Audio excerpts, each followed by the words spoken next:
Wapi Mohamed? Mohamed. Ndio anazungumza.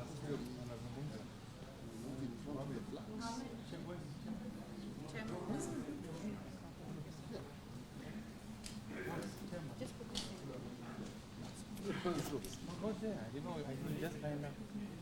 There. Yes,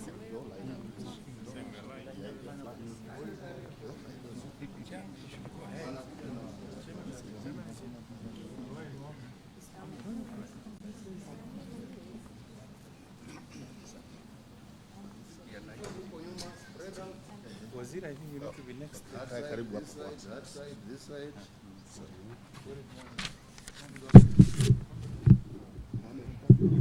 Wapi Muhammad akuwe hapa karibu.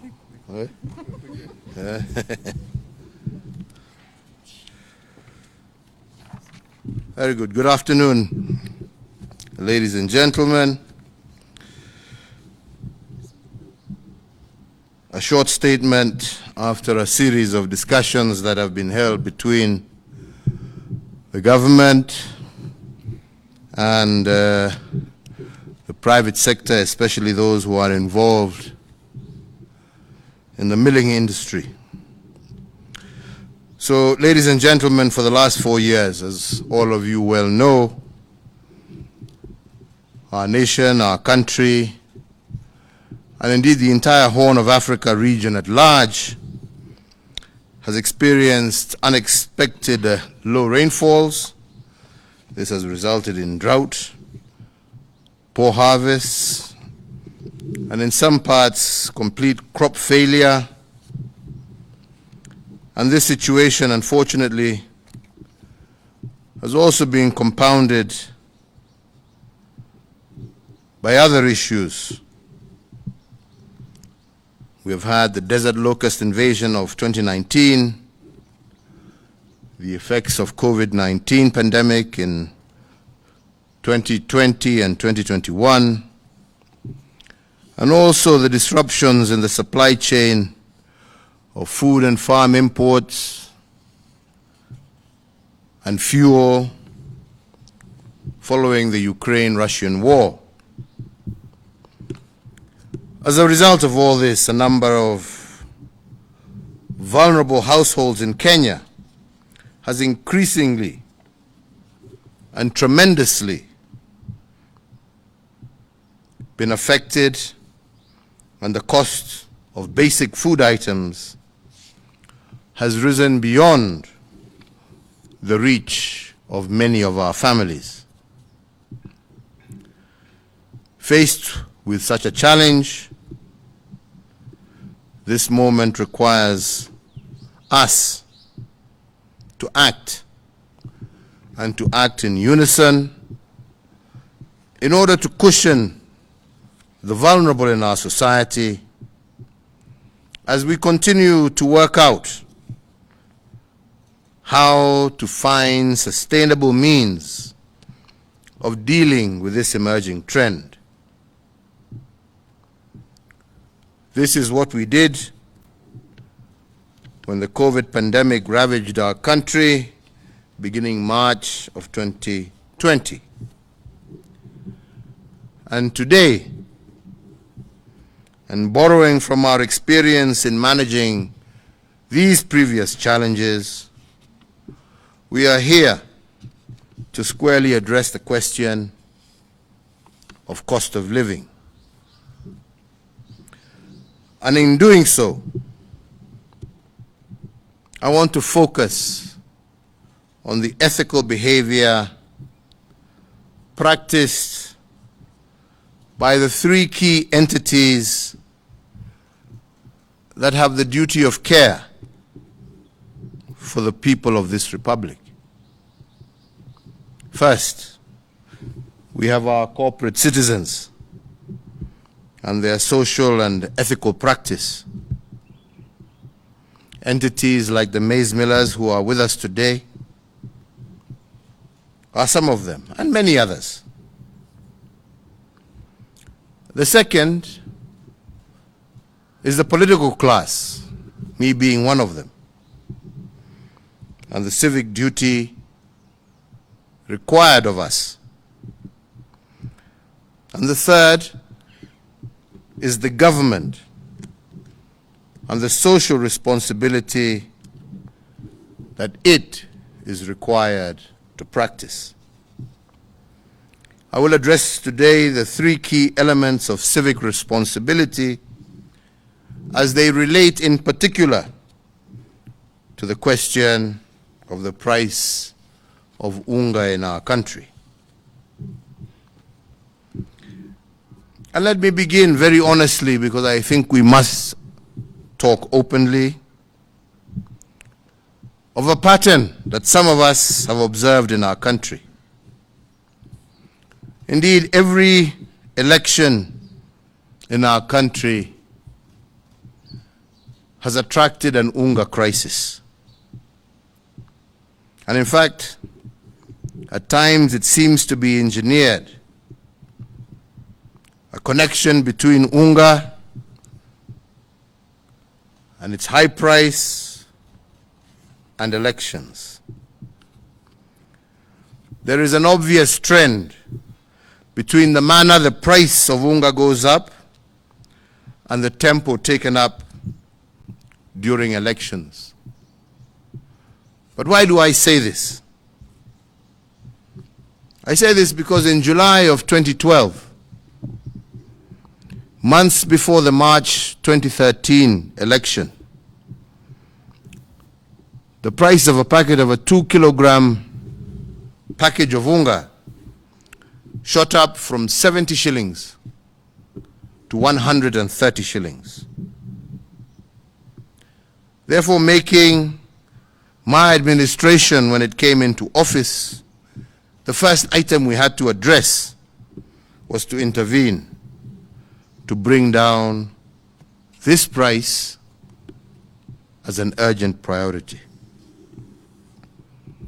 Again, in May of 2017, 3 months to the August 2017 election, the price of unga shot up to an unprecedented Kenya shillings 189 shillings. This is the highest price experienced between independence and 2017. And this crisis was used to fuel that powered the ambitions of certain members of the political class. Today, once again, months to the August 2022 election, the price of unga has, as per previous, shot up again. It has moved from a price of about 100 Kenya shillings to 205 Kenya shillings currently. So the national question, ladies and gentlemen, that all of us must pose from this trend is it a coincidence that we have an unga crisis just before every election? Is this the result of a market dynamic, or is it a deliberate outcome? This question, ladies and gentlemen, we have to put forward. We must ask ourselves, and we must put to bed. And in posing this question, I return to the three entities charged with duty of care for the people of this republic, with respect especially to the price of unga that we address today, and its curious relationship with every election.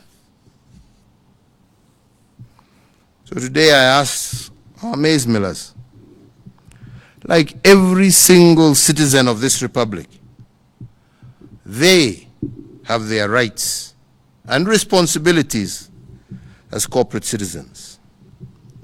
And they must enjoy their market rights to make profits. But I do hope and pray that they should also exercise a corresponding social responsibility to the people of this republic who make it possible for them to do their businesses and make profits. Even whereas in this particular case, we must say that the price is also affected by drought and the other external factors that I have mentioned, we must also agree that the motivation for profit must be tempered by a reasoned level of social ethics if our businesses are to survive. And I say so because making profits and ethical corporate citizenship are not conflicting ideals. They are in fact complementary. You can make profits and exercise responsible business practices. And you can do this all at the same time. More so, because if unethical practices result in instability during and after elections, the biggest loser is not the ordinary citizen. It is the corporate citizen. It is their investments that are the first to suffer. And because a government, or let me say, because a responsible government cannot legislate a culture of corporate responsibility,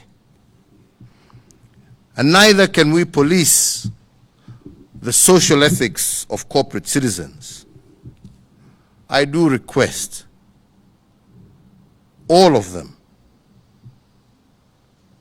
to see their role as a partnership, first and foremost with the people of this republic, and second with their government. This is true of some large-scale commodity house and maize traders, maize millers, fuel handlers, and we know it's not all, but there are some who use the practice of hoarding to control prices. But I ask you today, if hoarding results in increased prices to unaffordable levels and results in consequent instability, I once again reiterate that the damage is highest on corporate citizens, and this is a fact that we have seen in many countries. But fellow Kenyans, it is not just our corporate citizens. It is also us in the political class, and how we manipulate this so-called UNGA crisis every election in an attempt to gain political mileage. We in the political class, it is so unfortunate but shocking that we have the audacity to politicize the misery of the most vulnerable in our society. But let me say, it is even more distasteful for us to seek political gain and make political capital out of the suffering of the vulnerable without even attempting to offer solutions. So if it is not a coincidence that every election attracts higher prices of unga, then we must also ask the question of coincidence. And I say so because if one of them acts unethically by hoarding products and the other benefits by politicizing this irresponsibility, but in the meantime, who is suffering from this mischief? If the politician gets his votes out of this mischief, if the miller makes their profit, what does the mwananchi who is the most important player in all of this get? And in the end, who is forced to carry the burden of this mischief? It is none other than the ordinary citizen. So if my appeal to our brothers and sisters who are millers is to practice a reasoned level of social ethics, my appeal to the political class is for us to exercise our civic responsibility. To politicize the pain of the vulnerable without offering solutions is to mock the lifestyle of the same people that you seek to vote for you.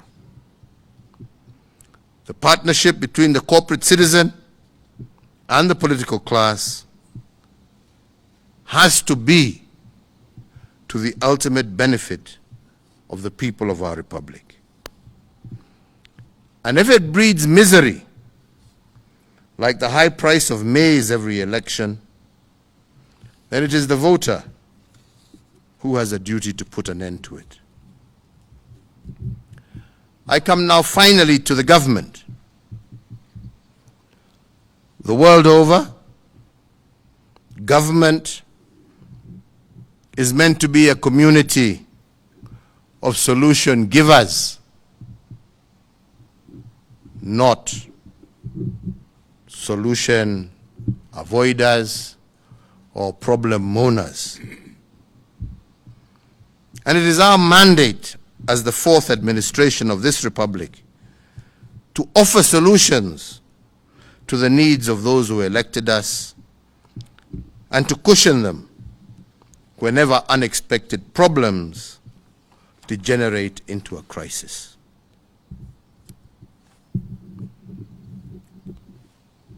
Despite the cries of some with whom we were elected together to solve problems,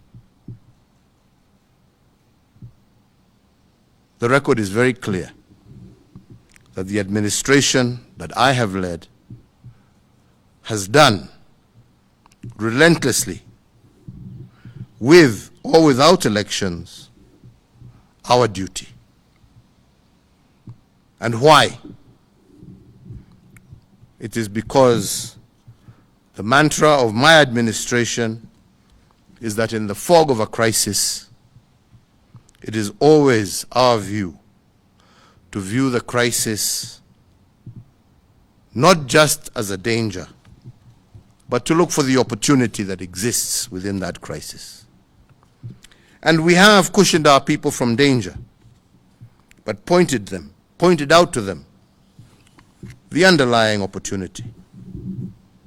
And in this, we have a track record. In response to the economic shocks occasioned by COVID-19, for instance, my administration moved fast to implement 3 economic stimulus packages.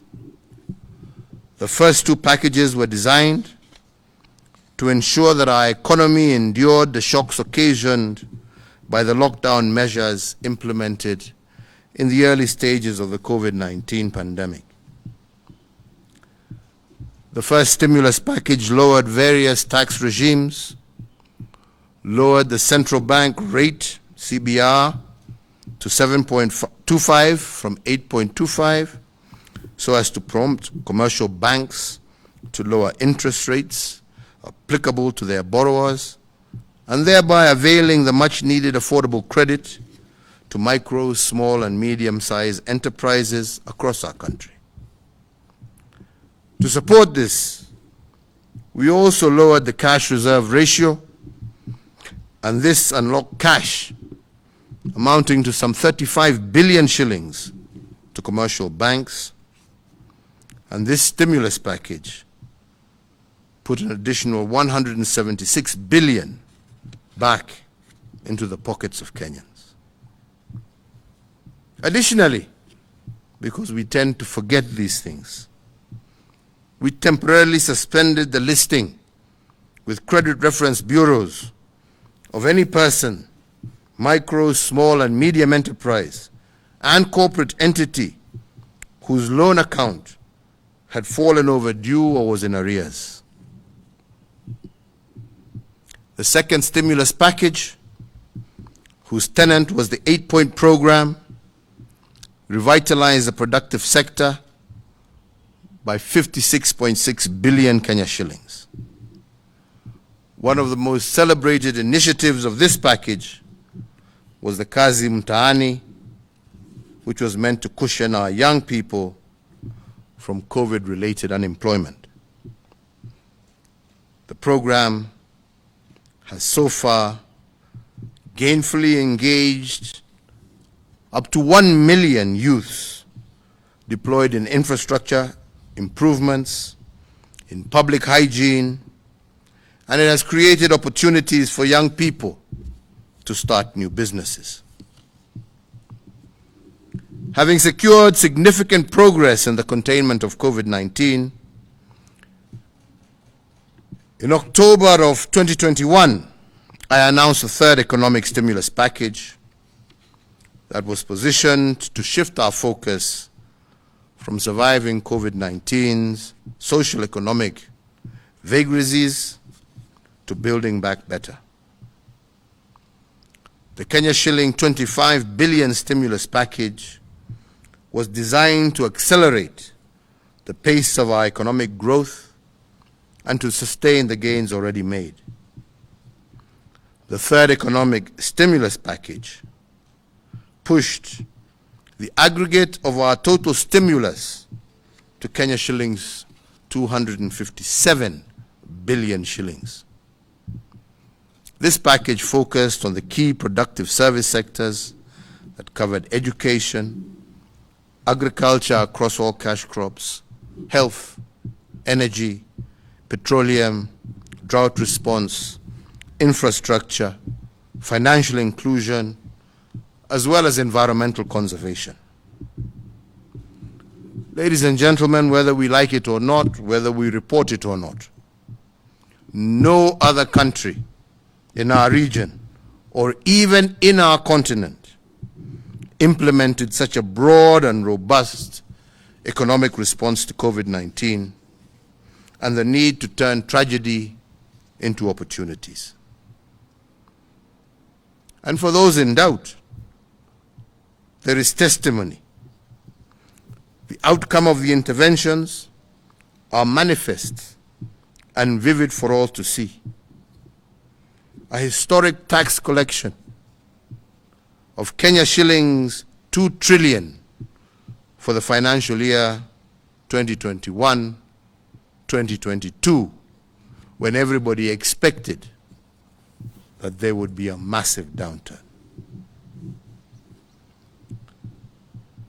The fourth stimulus package focused on subsidies.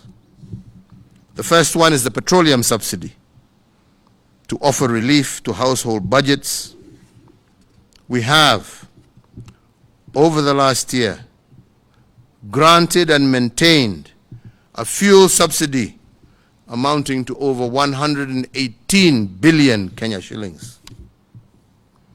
Without this state intervention, the pump prices today would be 193.64 shillings for diesel, Kenya shillings 209.95 cents for petrol, and Kenya shillings 181.13 for kerosene.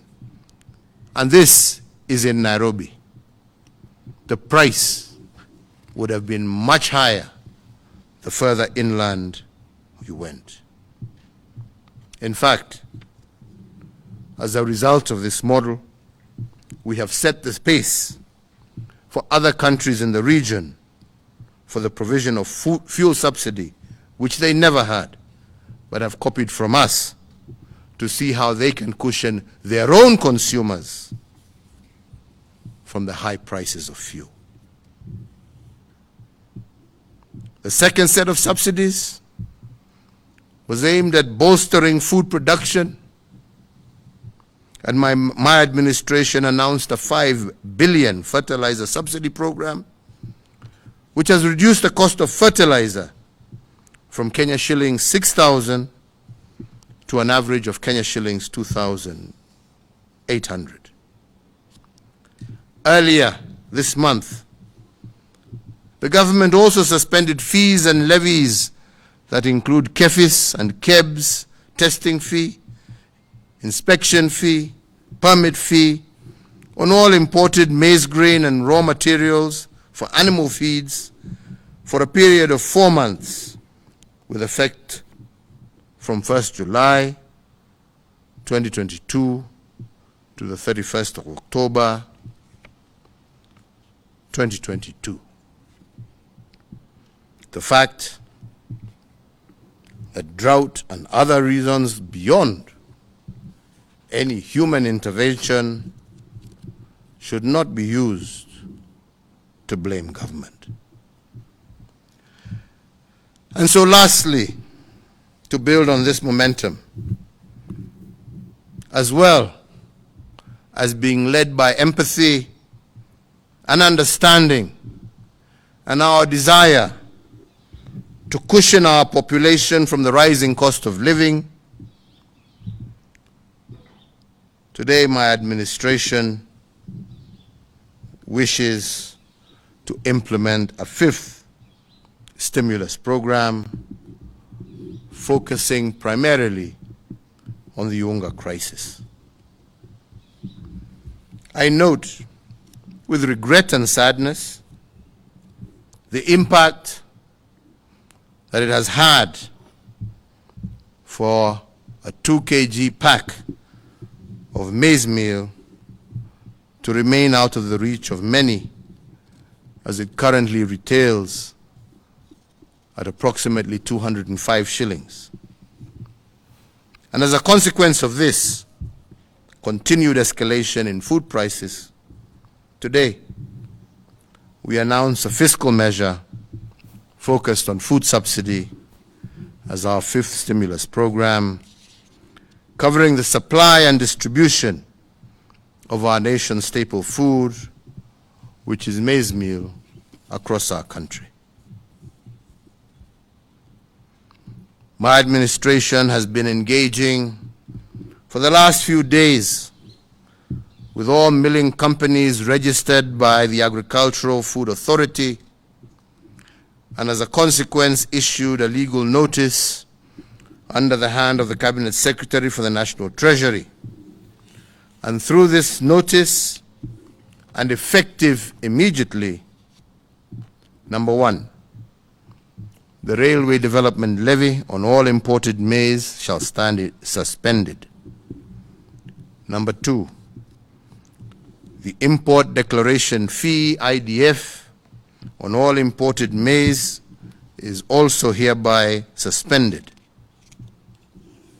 Number 3, maize flour shall retail across the entire territory of the Republic of Kenya at the price of Kenya shillings 100, down from Kenya shillings 205 for a 2 kg packet until otherwise directed.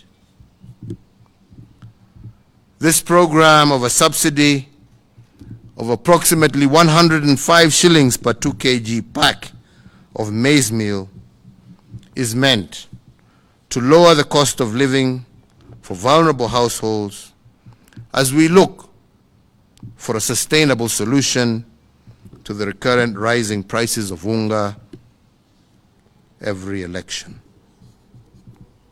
I want at this juncture to take this opportunity to thank, first and foremost, all the millers, with some of their representatives here,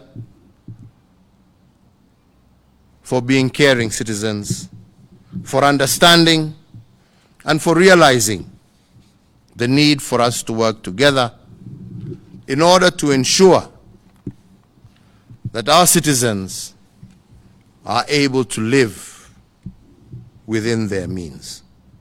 Asanteni sana. Thank you all very much. Shukran sana. Thank you. Thank you for that.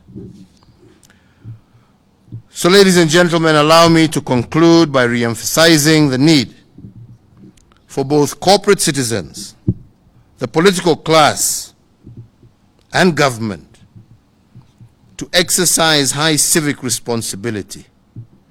And to this end, I invite all of them to join the community not of mourners or grumblers, even when you serve in government, but I ask you all to join the community of solution givers, for this is where the future of our country lies. I want to thank you all. May God bless you all, and may God continue to shine his blessings on this Republic of Kenya. Asanteni sana.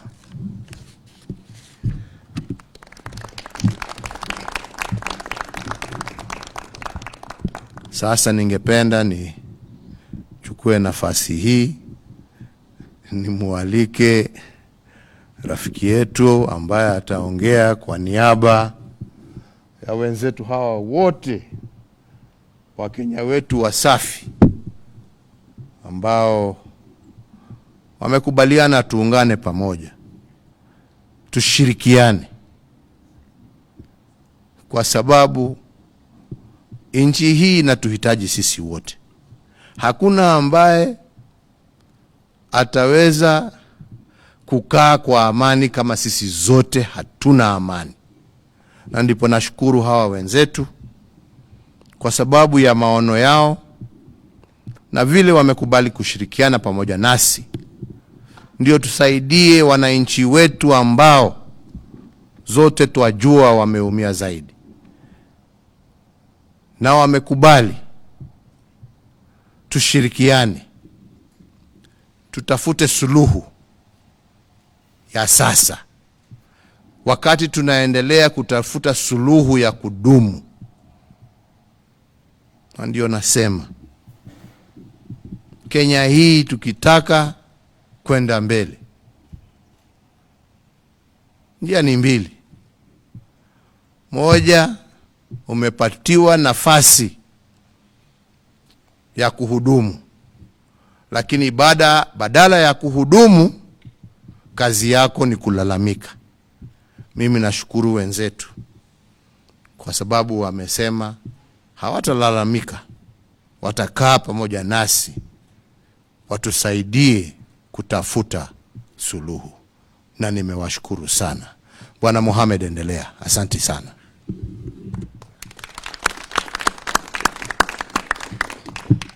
Bwana Rais Uhuru Kenyatta na mawaziri wako,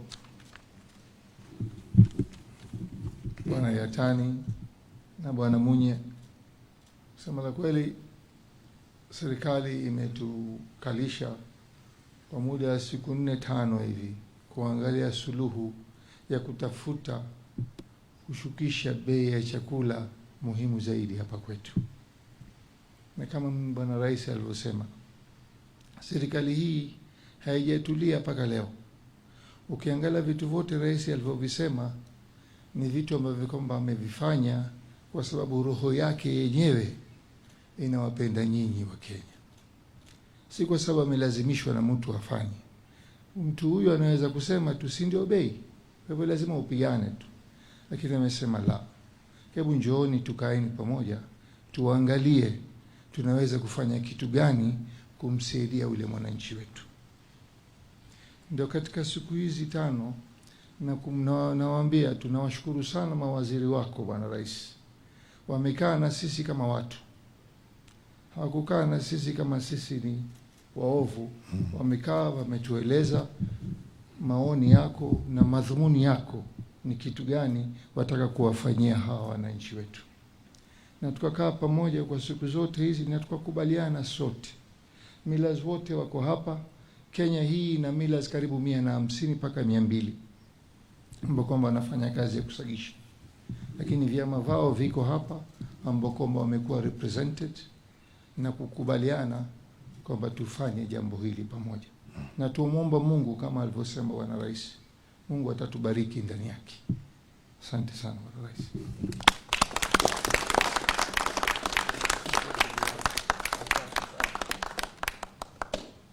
Ni hayo tu, hamna mengine. Asanteni. Shukrani wenzangu. Thank you. Tumesema asante. Thank you. Thank you very much. Thank you. Asanteni sana. Tumeshukuru sana. Tumeshukuru. Asanteni. Asante. Tutatembea pamoja, tutatoboa. Ama namna gani? Thank you very much. Thank you Katibu. Waziri, tutaongea baadaye.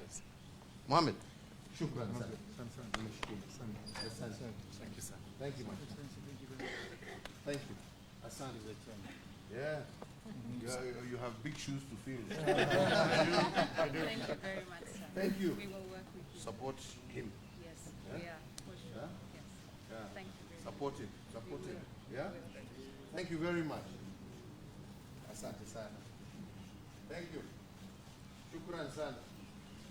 Asante. Asante. Thank you. Shukran sana.